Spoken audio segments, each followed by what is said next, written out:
Hi friends. This may sound strange, but the prophet Elijah has been on my mind. A couple of weeks ago, as I was roping off the pews for our socially distanced worship services in the sanctuary, I kept thinking to myself, this spot is reserved for Elijah. The reason is that the Jewish tradition is that the prophet Elijah will come back as a forerunner to the Messiah. And so every year at the Passover celebration, families leave a place set at the table for Elijah. And they send the children to the door to see if Elijah has come. Anyway, Elijah's been on my mind. One of the many interesting stories about the prophet Elijah is his encounter with the widow at Zarephath. God told Elijah to go to Zarephath and that a widow there would provide food for him. So Elijah obeyed and he went, and when he got there, he met the widow and asked her for some food.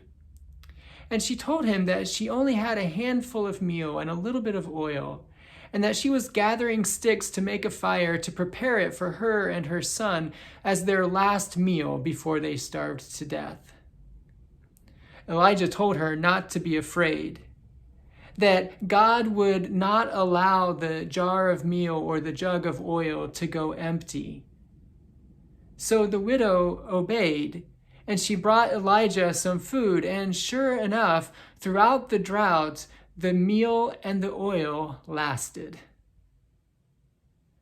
There are a lot of things that we can learn from this story, but one of them, I think, is that God often calls us to do difficult things in the midst of circumstances that are already difficult. God called Elijah to take the difficult news of a drought to the king of Israel in the already difficult circumstance of a regime that displeased God. The widow was called to do the difficult thing of sharing food in the already difficult circumstance of starving. Why might God ask us to do difficult things in already difficult circumstances? Well, I'm sure there are many reasons, but one, and perhaps the most important, is that it teaches us to trust and depend on God, so that we act in faith instead of fear.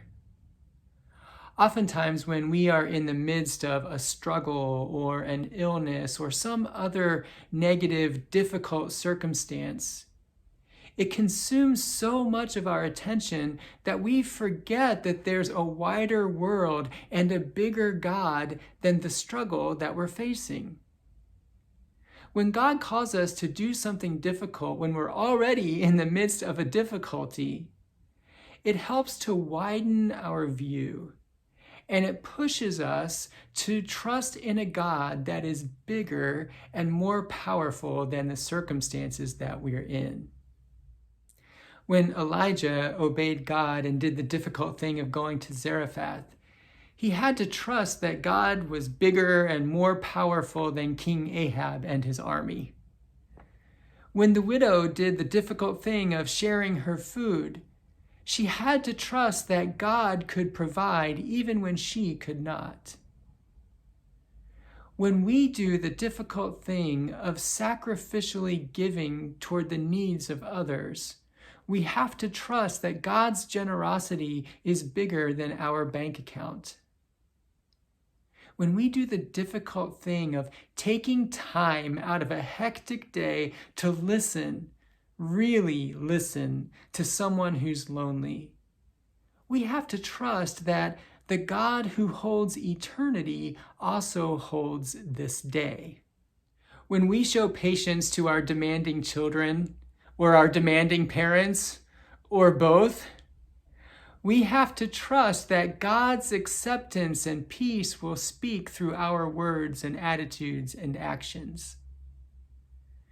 When we do the difficult thing of forgiving that offense that we've carried around for so long, we have to trust God that Christ carried it to the cross. When we take a step of faithful obedience, even when it's difficult, even when we're already in a precarious situation, then we affirm to ourselves and we proclaim to the world that God is bigger than our circumstances and that nothing can separate us from God's love. Thanks for listening. I'll see you again soon.